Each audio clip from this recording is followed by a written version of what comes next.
Caros amigos, boa tarde para todos. Eu me sinto muito feliz de poder fazer parte do aniversário da Federação Espírita do Rio Grande do Sul. Por várias razões, dentre elas, a seriedade dessa federativa, o alinhamento dela com as propostas da espiritualidade superior e a forma altiva, corajosa, com que ela se mantém fiel aos princípios da codificação e do Evangelho de Jesus. Eu quero agradecer a todos da Federação, na pessoa da Beth, sua presidente, mas também estender o meu agradecimento pessoal a todos os trabalhadores anônimos que tornam possível o dia a dia e os gigantescos trabalhos dessa federação. Quero aproveitar também para agradecer o meu amigo Sérgio Lopes, que generosamente me permite fazer parte, né, desse momento com ele, que para mim, honestamente, é um momento de muita alegria, porque é alguém com quem eu posso compartilhar e trocar impressões e aprender muito com a palestra de hoje. Quero fazer também um agradecimento especial ao Francisco Ferraz. Eu vou dizer por quê. Meu primeiro livro, Parábolas de Jesus, Texto e Contexto, foi inspiração do Francisco. E foi ele que corajosamente, não só prefaciou o livro, como bancou, né? Moralmente o livro, divulgou, me incentivou, cobrou. E tem uma história assim muito engraçada desse livro, né? Porque um dia ele me liga e fala assim: Haroldo, você tem que escrever o livro, porque já vendeu 8.000 exemplares. É uma brincadeira, porque eu estava assim um pouco atrasado com a escrita e a federação já tinha se empenhado, e eu me lembro assim com muita saudade, né, Francisco, desses momentos que ficam guardados nos nossos corações. Jesus ampare seu coração, toda a sua família. Muito obrigado, viu, por tudo. Nós, quando abordamos o tema tentação, eu acho que o Sérgio optou por um caminho de muito esclarecimento para todos nós. Nós sempre imaginamos aquelas ideias atávicas de um pequeno demôniozinho do lado esquerdo e um anjinho do lado direito, cada qual fazendo as suas sugestões. E essa imagem, essa pintura, não sai da mente das pessoas. De modo que a palavra tentação é sempre associada a um ambiente religioso e a ideias religiosas que já ficaram no passado. Né? Quem dera se a tentação fosse assim algo tão simples. Se ela se resumisse a duas personalidades, uma totalmente voltada para o bem e outra totalmente voltada para o mal, que estivessem a nos influenciar como se fosse uma campanha política, tentando obter o nosso voto e a nossa adesão. Não é tão simples assim. Eu gosto da maneira muito carinhosa e divertida com que Chico Xavier se refere à tentação. Ele diz que a tentação é você estar correndo de um cachorro muito grande, com uma vontade imensa de ser alcançado.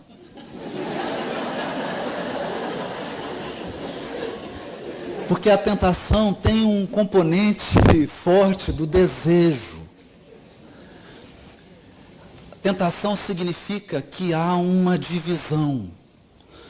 Um lado do nosso psiquismo deseja ardentemente repetir, viver novamente, experimentar, extrair prazer daquela experiência. E um outro lado, já mais consciente, já mais esclarecido, mais fortalecido, sabe que é preciso avançar. Avançar.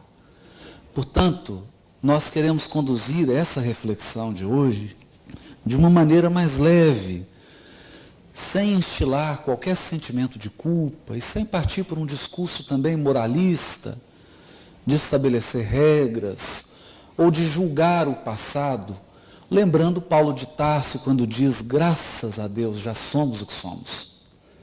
E nós só somos o que somos porque trilhamos os caminhos e vivemos vastas experiências ao longo da evolução. Algumas que trouxeram muitas alegrias para o nosso coração, outras que trouxeram imensas tristezas, mas o certo é que nos tornamos experientes. Porque a angelitude, a pureza da alma, não é conquistada por espíritos de cristal ou de açúcar. O anjo é feito de adamantium. Ele é forjado na luta, na renúncia, no sacrifício, no trabalho, na disciplina. Conhece a desilusão e a amargura de perto. As entidades angélicas têm uma profunda compaixão pelo nosso piso de experiência evolutiva, porque sabem exatamente o que é estar na posição em que estamos. Sabem exatamente o que é a condição e a vulnerabilidade de um encarnado. E é sobre esse ponto agora que a gente gostaria de navegar. A vulnerabilidade do encarnado. Há uma passagem do Evangelho em que Jesus se refere. Na verdade, o espírito está pronto, mas a carne é fraca. E Emmanuel, na sua lucidez, define o espírito como representando a nossa fonte, o nosso núcleo divino. Aqueles potenciais que lembram esse maravilhoso vídeo de divulgação do Congresso da FERGS, agora em outubro, em Gramado. Uma planta, uma semente que vai desabrochando, porque nós temos o DNA de Deus em nós. Nós somos imagem e semelhança do Criador. Fomos destinados à pureza e à perfeição relativa da criatura. Preparados para uma felicidade sem mescla, evidentemente que será alcançada num processo árduo e longo de construção de si mesmo, porque a evolução respeita um princípio da lei divina, que é o espírito de sequência da natureza. A natureza tem um espírito de sequência. Toda a realidade começa na semente, desabrocha, se torna uma grande árvore, até que ofereça frutos. E a espiritualidade superior também não é diferente. Mas se essa é a característica do espírito, nós temos também a da carne. E não nos enganemos, diz Emmanuel, em uma de suas mensagens. Quem dera se a carne fosse apenas o corpo físico. Não é sobre isso que nós estamos falando. O corpo físico é apenas uma condensação fluídica, uma condensação de energias que nos permite operar no mundo material. O corpo é uma veste, uma emanação, uma consequência do nosso corpo espiritual. Mas ele é um instrumento que não é nem culpado, nem tem o mérito das nossas escolhas. O corpo é uma tela que reflete com fidelidade a nossa consciência espiritual. Quando o Evangelho se refere à carne, está dizendo a um conjunto de características do ser encarnado. A carne como representando vulnerabilidade. Vulnerabilidade. E o que significa isso? Estar encarnado é, por exemplo, independente de ter algum débito, tropeçar nessa escada e quebrar uma perna. Estar encarnado pode representar viver de uma maneira mais drástica o processo de envelhecimento. A impermanência. Saber que do berço ao túmulo nós somos peregrinos e experimentamos esse estado de impermanência. Eu não sei quanto tempo permanecerei encarnado. Não sei quanto tempo os meus vínculos estarão ao meu lado. Pessoas que nos sustentam, que nos nutrem magneticamente, espiritualmente, podem ser convidadas essa noite a regressarem ao mundo espiritual. Mas há outros elementos que devem ser considerados. Ao estarmos encarnados, não estamos de posse de toda a nossa memória. Isso faz muita diferença. No sentido positivo e no sentido negativo. No sentido negativo, porque se pudéssemos lembrar de todos os nossos vínculos de sofrimento e de todas as nossas ações inconsequentes, talvez nós não tivéssemos um sorriso tão espontâneo.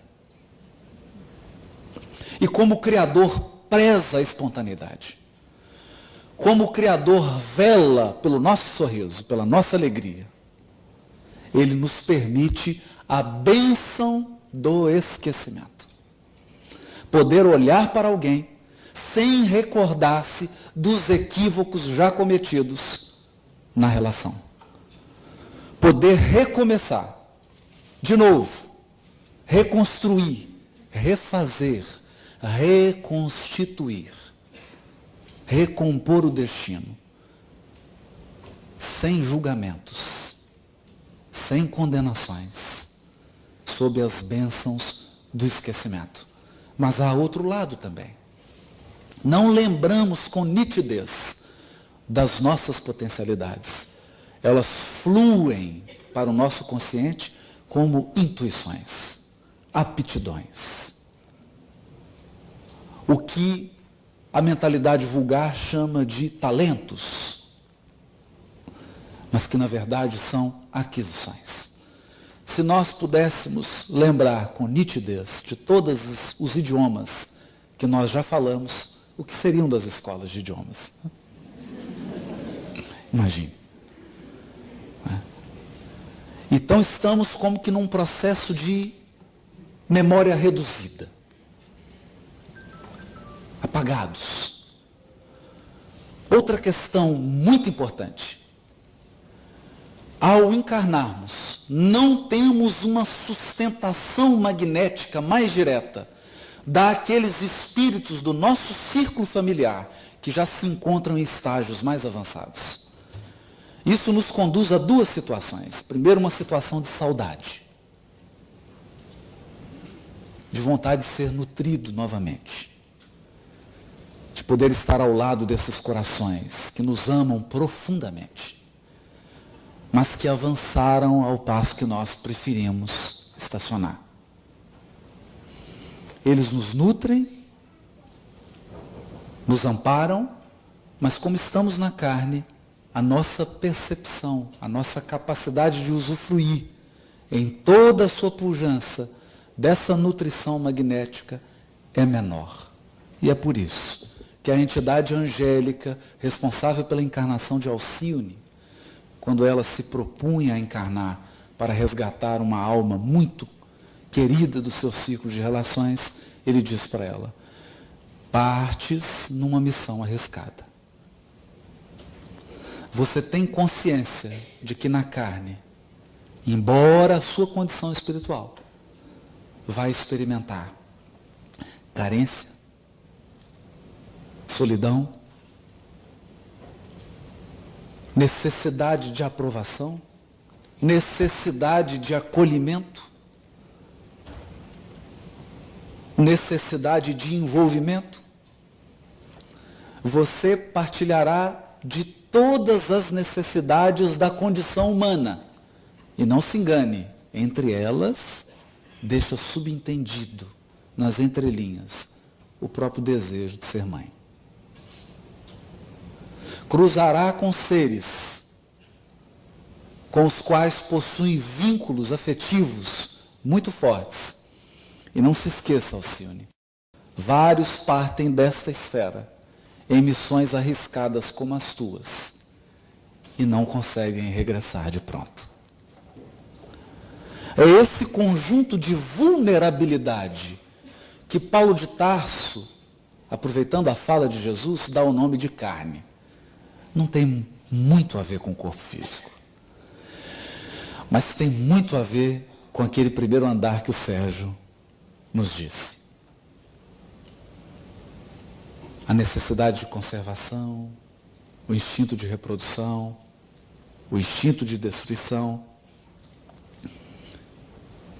Tudo isso somado ao apagamento que a encarnação propicia nos coloca numa vulnerabilidade que, no mínimo, nos exige um estado de vigilância permanente.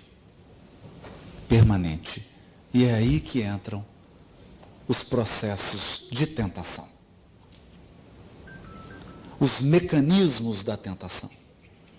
É bom lembrar que, se você não sofre nenhuma tentação, talvez isso seja um indício perigoso de que você já tombou sobre ela. Já se entregou tanto que não há mais nada a ser tentado. Ou, e é sempre bom fazer essa exceção, você já atingiu a região das consciências angélicas. Então, tendo algum anjo aqui na plateia, por favor, me perdoe. Eu talvez não entenda muito o fato de você estar aqui ouvindo essa palestra, mas, por favor, vibre por nós. Mas se compartilha a experiência conosco, viver o processo da tentação é natural na evolução. É lei natural. É lei física. Por quê? Simples. Nós aprendemos isso nas aulas básicas de física, lei de ação e reação. Mas aprendemos na doutrina espírita algo profundo. A lei natural é a mesma lei moral. E a lei moral é a mesma lei natural. Não existe uma lei natural e uma lei moral. Portanto, Newton é um sacerdote. Quando Newton estabeleceu as suas equações e as suas 3 leis, ele estava falando de evangelho. E de física também, porque não tem diferença. A lei divina ou lei natural é a mesma. É a mesma. Porque há um só Deus. Um só Deus. Uma só lei. Há um plano de unidade na infinita diversidade da criação. Isso significa que, toda vez que eu instauro um movimento novo, eu preciso dar conta da inércia. Claro. Se você está dirigindo um carro a 100 km por hora e precisa reduzir para 40 km por hora, o que acontece? Você vai reduzir imediatamente, mas sofrerá simultaneamente a inércia do movimento anterior.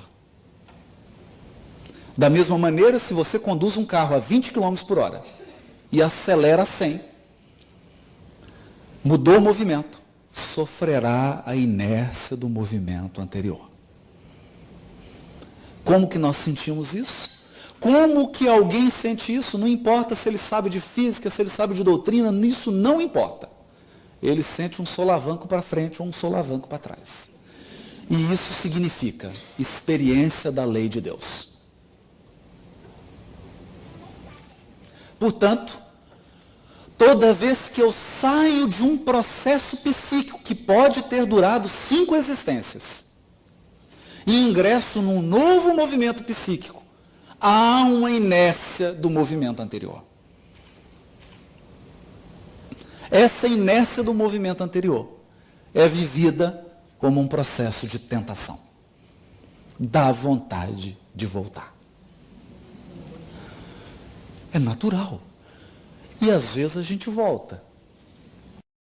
Às vezes volta várias vezes, até ter força moral suficiente para sustentar o movimento novo. É assim que a criatura que teve 5, 10 existências, envolvidas em situações de poder, ao voltar nessa existência, e ao se propor uma nova experiência, agora não mais centrada no desejo de poder, mas em outra proposta acolhida por ela, ela vai experimentar a inércia. E quando se percebe, enxerga-se repetindo velhos padrões de conduta, velhos padrões de crença, comportamentos inconscientes. Essa é a tentação. É natural. Não imaginemos que há um Criador julgando, que há um Criador recriminando, porque nós somos integralmente amados e respeitados por Deus. Integralmente amados e respeitados. Quer você avance, quer você regresse. Quer você avance, quer você estacione. O amor de Deus permanece inalterável. Porque isso integra a nossa experiência individual. E a experiência evolutiva, ela é pessoal, individual e intransferível. Não há empréstimo de aquisições espirituais. Há intercessões. Intercessões. Mas as intercessões integram o regime do amor de Deus, que sempre nos socorre, sempre nos reergue. Quem se propõe a uma evolução consciente está sempre em tentação.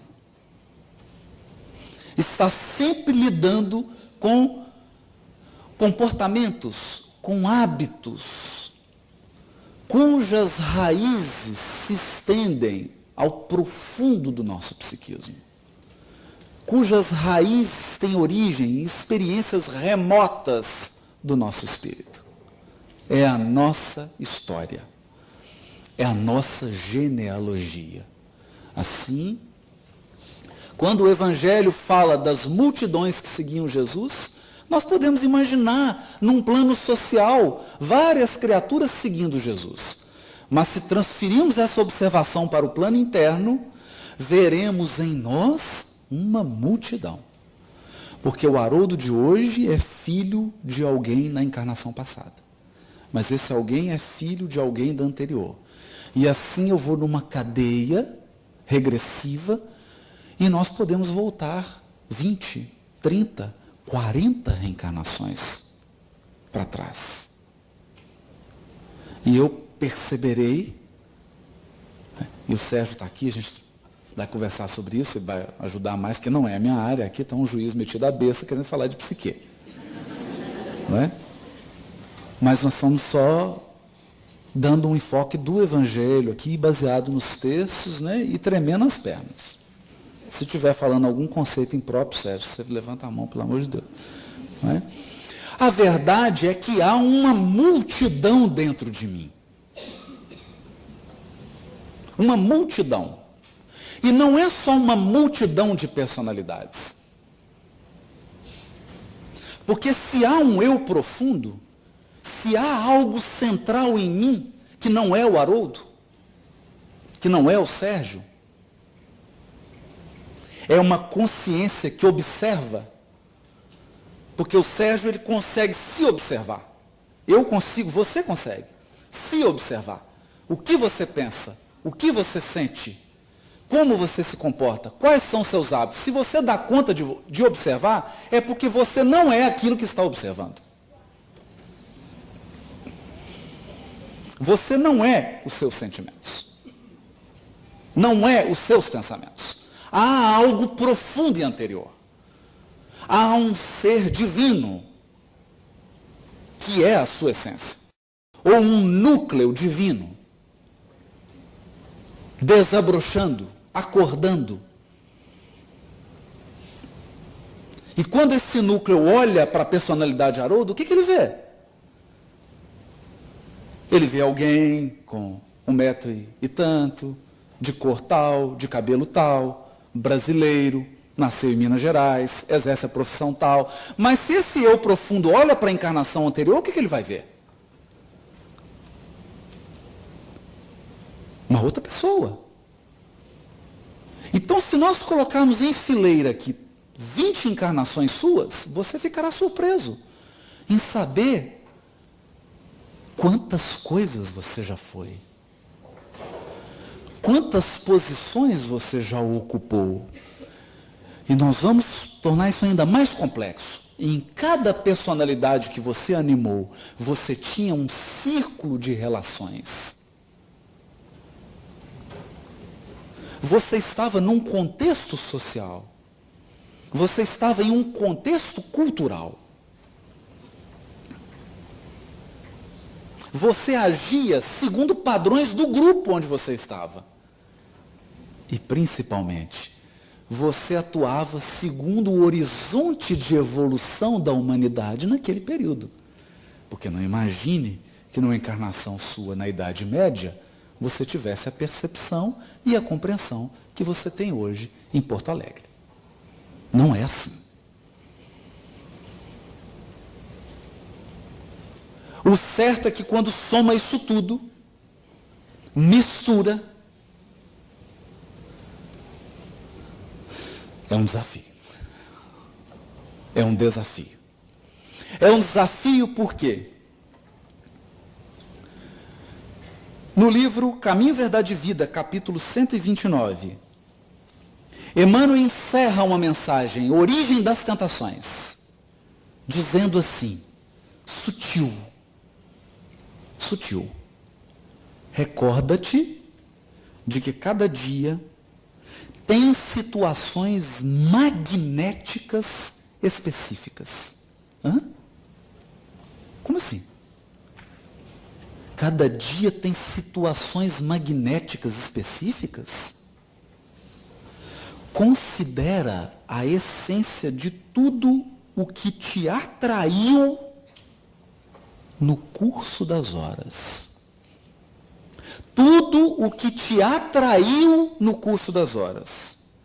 E eliminarás os males próprios, atendendo ao bem que Jesus deseja. Como assim? Todo dia vivemos circunstâncias que funcionam como ímãs, possuem uma força atrativa. Mas adivinhe, coloque uma cesta de diamante na frente de um cavalo.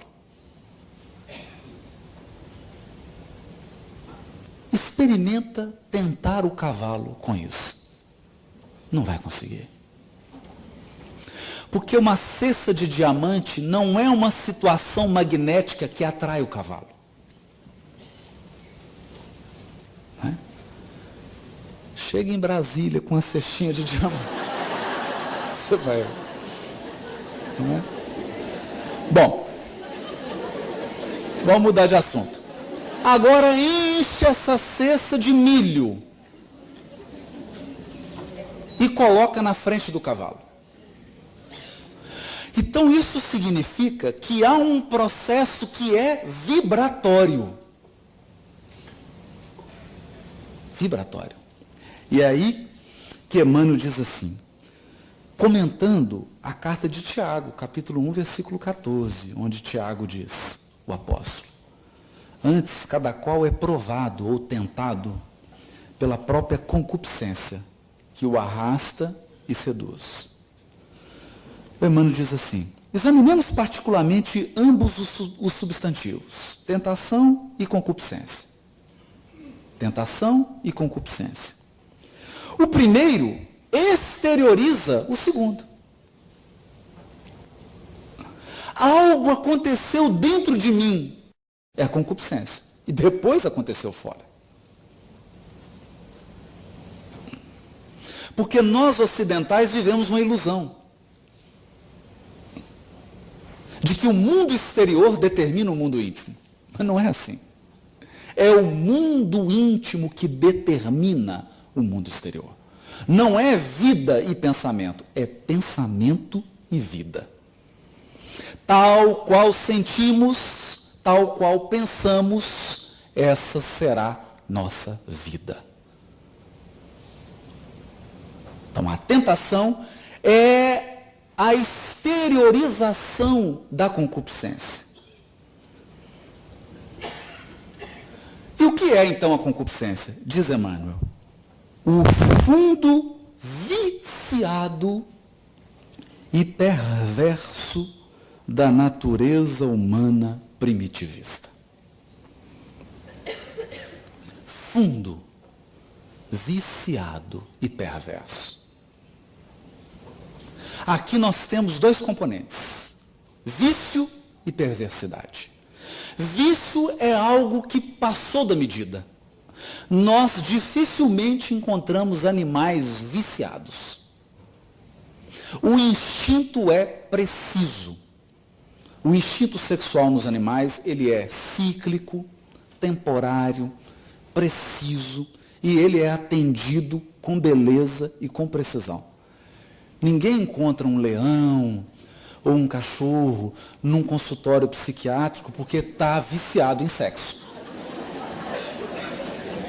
Só para a gente... Não há isso. Por quê? Porque ele vive a experiência sem que a experiência o domine. Já no ser humano,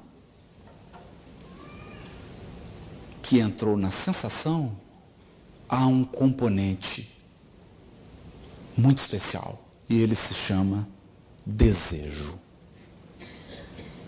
Desejo. E o desejo tem uma característica muito especial. Ele é insaciável. Insaciável.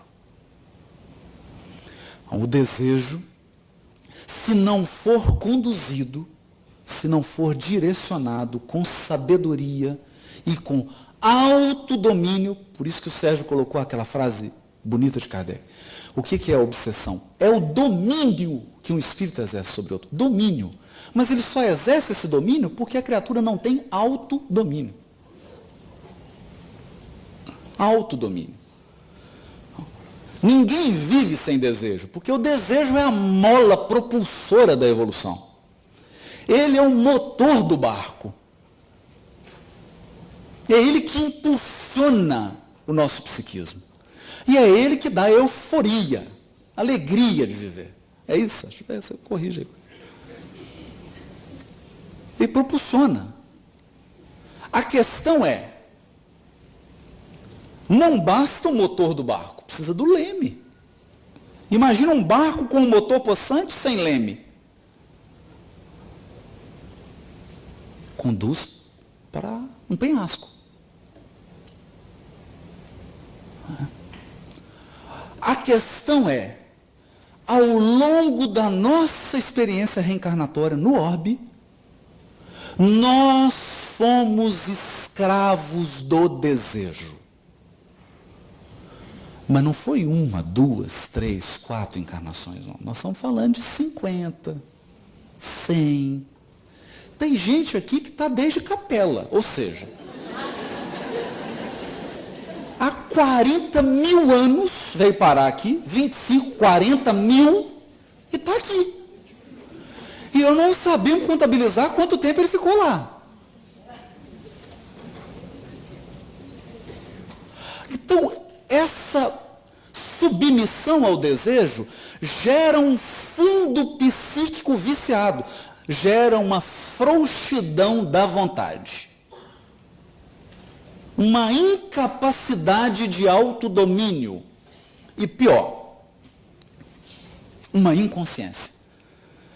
Porque, como diz um pai da igreja, só pode ser salvo aquilo que é reconhecido. Se eu não reconheço a sombra, se eu não reconheço a minha fragilidade, não posso regenerar. Porque ninguém regenera o que não reconhece.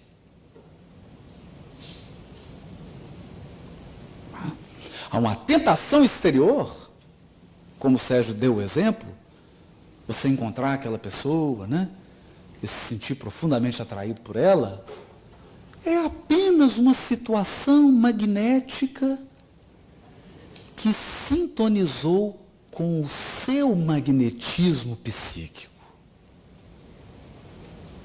o seu desejo sexual, que não está reconhecido e que não está trabalhado, atraiu essa circunstância. E vai atrair várias outras. É natural isso. É muito natural. É isso que Emmanuel está dizendo. Então, fundo viciado, mas tem também aqui um elemento que é a perversidade. E a perversidade é algo paradoxal, é algo que nos deixa perplexos.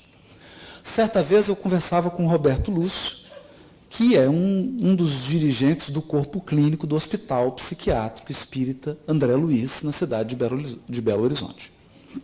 Não é? Então nós conversávamos, na casa dele inclusive, a gente que não é da área, né, se assusta um pouco com certos quadros psiquiátricos, sobretudo quando eles chegam no judiciário. Então a gente fica assustado, porque a gente fala, meu Deus, como é que pode existir um ser humano que chega nesse nível, né? Da perversidade. Não é? Nos mais extremos da perversidade. Não é? Quando a maldade vira prazer. Quando a criatura encontra gozo na maldade. Não é? E aí o Roberto me disse assim, Haroldo, eu vou te dizer uma coisa, você vai ficar impressionado. Só as grandes inteligências dão conta de chegar à perversidade.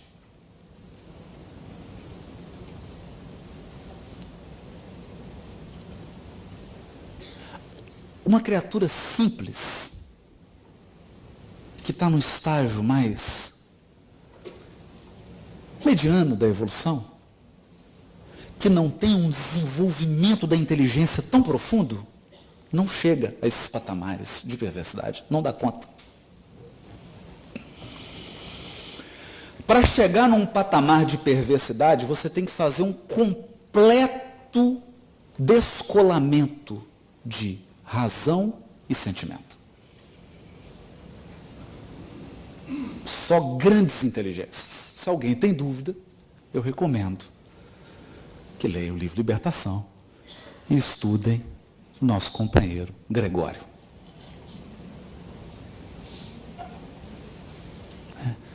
Por isso, achei muito interessante o que o Sérgio disse quanto ao perigo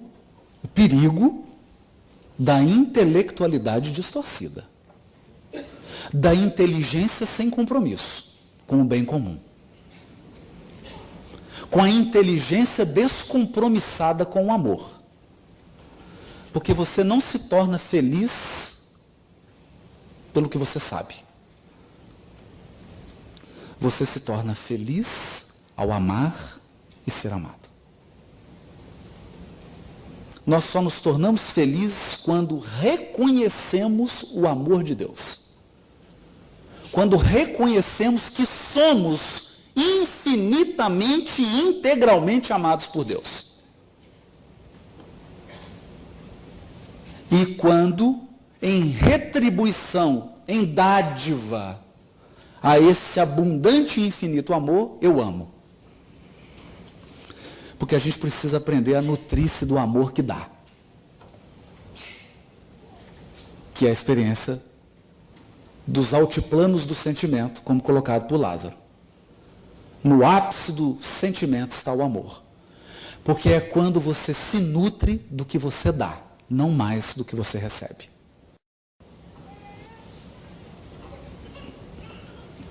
Até lá, muitos de nós fazem a experiência da inteligência sem compromisso. Da inteligência que raciocina, cria sistemas, cria teorias, discute, estabelece hipóteses e teorias, mas está minimamente preocupado com o bem comum. Está minimamente preocupado com a paz, com a harmonia. com a integridade de todos. Então aqui há um outro componente que é esse da perversidade. Fundo viciado e perversidade são forças magnéticas ou fulcros, são brasas dentro de nós que irradiam um poder atrativo gigantesco que atrai pessoas, circunstâncias, acontecimentos, situações. E talvez alguém vá pensar, mas por que Deus permite isso? Porque nós estamos tão desconectados da experiência interior que para enxergar dentro a gente tem que ver fora antes.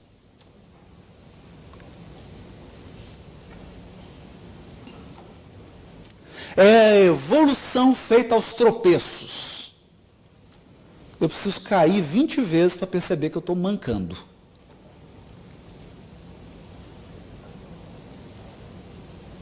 Depois de tanto cair, você fala, meu Deus, eu estou caindo. Aí olha, nossa,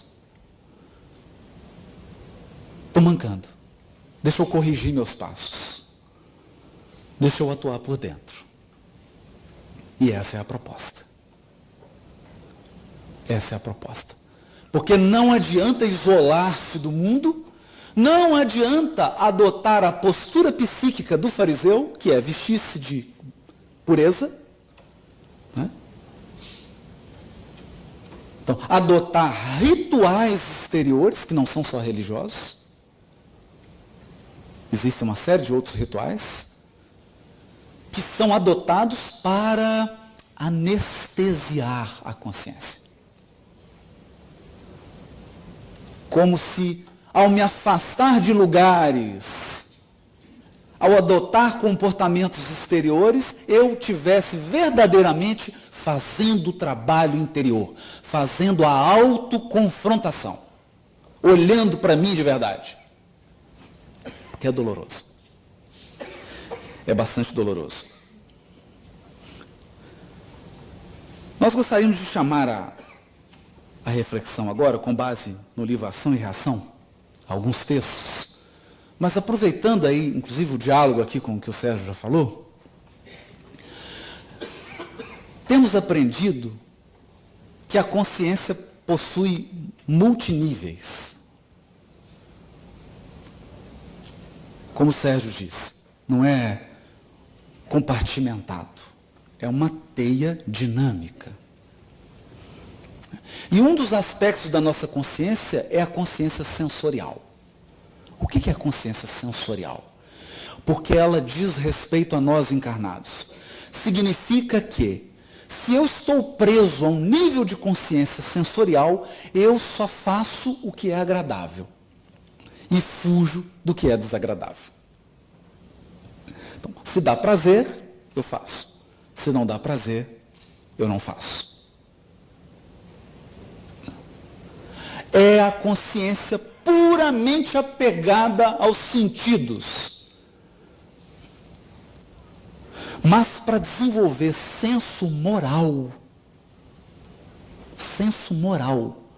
é preciso ter coragem de sobrepujar a nossa consciência sensorial. Significa que você acorda em Porto Alegre e está aquele clima ameno, 5 graus. Ameno para o Rio Grande do Sul, né? Em Minas Gerais, se chegar a 5 graus, o governador decreta estado de calamidade pública e ninguém sai na rua. 5 graus em Minas, né? Então, 5 graus, aquela chuva, 6 horas da manhã, toca o despertador. Domingo, porque tem um encontro de trabalhadores da região federativa, você tem que dirigir 300 quilômetros para poder ir. Então vamos lá.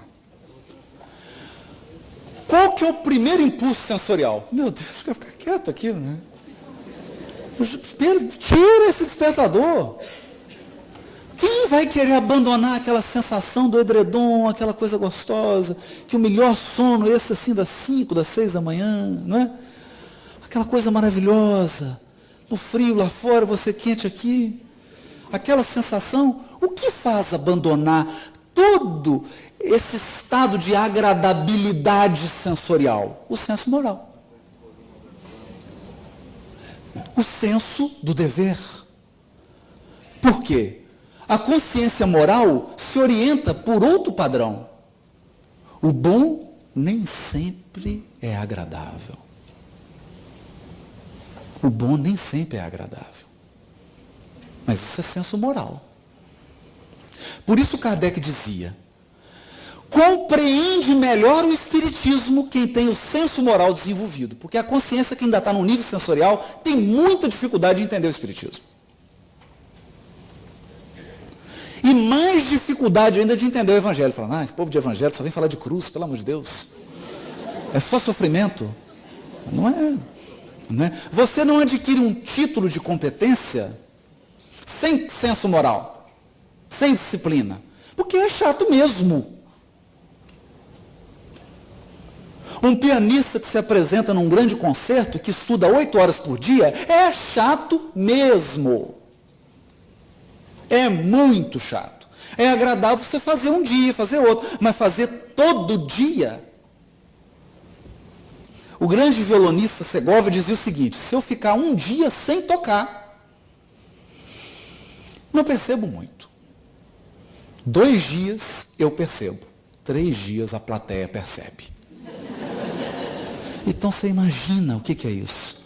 6 dias por semana a criatura estudar 6, 7, 8 horas para ter um desempenho de 1h30. Passa 1 ano, passa 2, passa 3. Ele teve uma carreira de 70 anos. Desencarnou com quase 90 fazendo concertos. Isso não pode ser agradável. Porque não é para ser agradável, é para ser bom. E o bom nem sempre é agradável. Então, quando nós dizemos de superar uma tentação, não é agradável. Não é. Agradável é cair na tentação. Por isso que o Chico dizia. Tentação é ser perseguido por um cachorrão com a vontade de ser alcançado. Você está assim, vem, eu vou correr devagar, me pega, né? Que é agradável. O agradável é cair na tentação. É deixá-la te dominar. O desagradável é vencer-se, é superar-se. E para isso, qual a força? Qual a força que polariza o nosso esforço de renovação íntima? Qual é a força que nos torna capaz de superar hábitos milenares? O benfeitor Druso, no capítulo 2 do livro Ação e Reação, diz o seguinte, é que o propósito da vida trabalha em nós, e conosco, em nós e conosco, através de todos os meios, para guiar-nos à perfeição. Cerceando-lhe os impulsos, agimos em sentido contrário à lei, criando aflição e sofrimento em nós mesmos. Então, assim como a semente anseia ser árvore frutífera, ela anseia tanto que basta você colocá-la na terra. E acontece aquilo que o vídeo mostrou. O milagre da vida.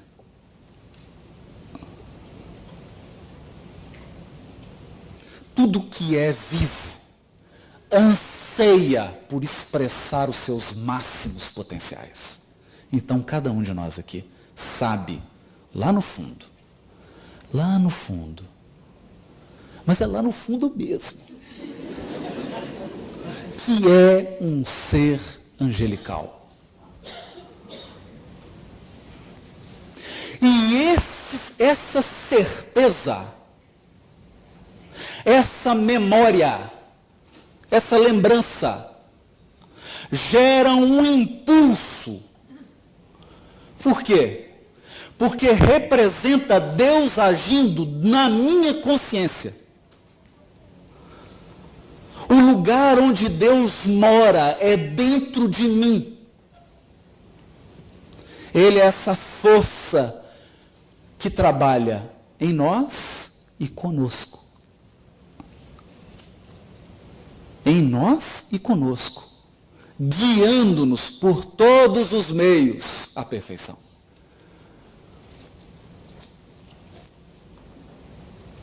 Todas as plantas da terra crescem buscando a luz. Você pode colocar num vasinho, feijãozinho, e ela vai subir procurando a luz. A vida é essa procura. E nós, seres humanos, não nos sentimos plenamente felizes e realizados se não realizarmos os nossos máximos potenciais. É da nossa natureza. É da nossa natureza.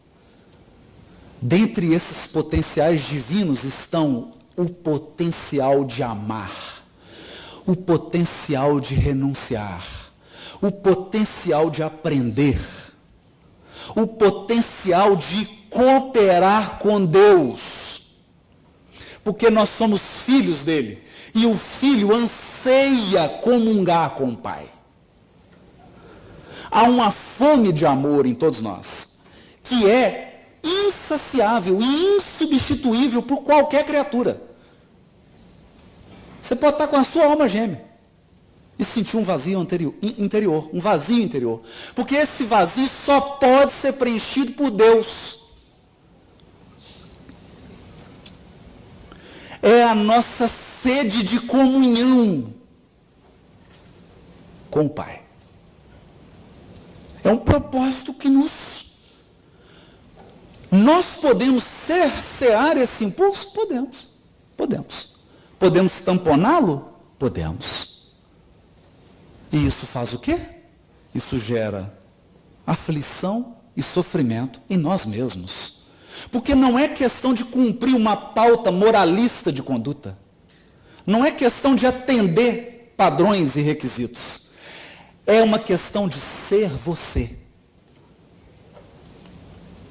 É impossível ser feliz sem realizar os máximos potenciais que estão dentro de nós. Não tem jeito. Nós ansiamos por expressar essas potências divinas. E é por isso que Kardec, na questão 621, pergunta assim: onde está escrita a lei de Deus? Na consciência. Ele fala, se está escrito na consciência, por que Deus permite que ela seja escrita? Os homens se esqueceram e a menosprezaram. Quis Deus que eles se lembrassem. Então, voltar para esses impulsos interiores é lembrar da lei.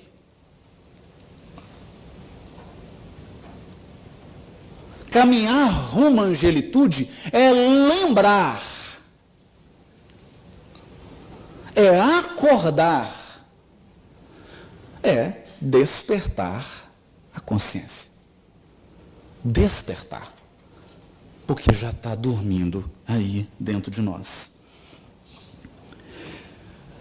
E é por isso que Silas, no capítulo 8, já caminhando para o final, do livro Ação e Reação, ele diz assim, vou tirar porque agora a vista cansada, a idade já está chegando. Todos possuímos, além dos desejos imediatistas comuns, que é a esfera, necessidade de ir ao banheiro, necessidade de comer, não é? Aquelas necessidades comuns que geram desejos, não é mesmo? Daqui a pouco nós vamos desejar comer alguma coisa à noite? Espero, né, Gabriel? Estou dando a dica. Hashtag, fica a dica. Hashtag, fica a dica, né? Então, além desses desejos imediatistas comuns, em qualquer fase da vida, todos nós possuímos um desejo central, ou tema básico dos interesses mais íntimos. Olha que interessante. É a tônica que define a nossa irradiação. Por isso, além dos pensamentos vulgares que nos aprisionam à experiência rotineira, emitimos com mais frequência os pensamentos que nascem do desejo central que nos caracteriza.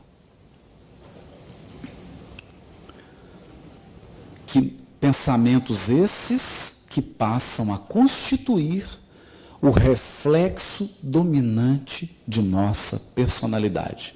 Desse modo, é fácil conhecer a natureza de qualquer pessoa em qualquer plano, através das ocupações e posições em que prefira viver. Autoconhecimento. Isso significa que,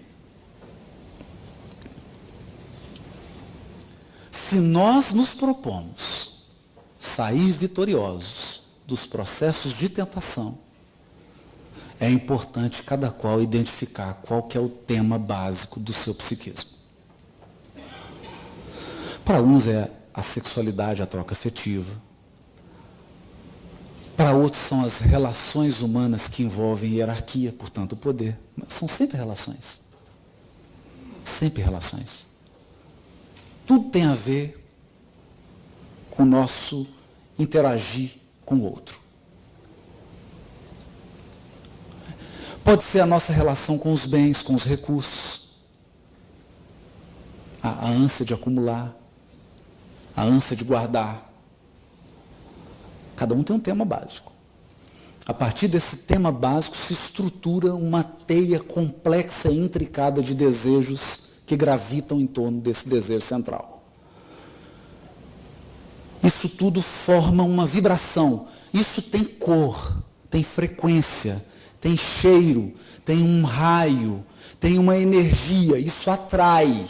Isso define quem nós somos. Define quem nós somos. Portanto, quando falamos em evangelho, em reforma interior, estamos falando do maior projeto humano. O maior desafio posto ao homem sobre a terra, que é a autoconfrontação. Conhecer-se, identificar-se, para poder, com o auxílio das forças divinas que atuam em nós e conosco, estabelecer um novo movimento, um novo rumo, uma nova alvorada. Muito obrigado pela atenção de todos. Voltando.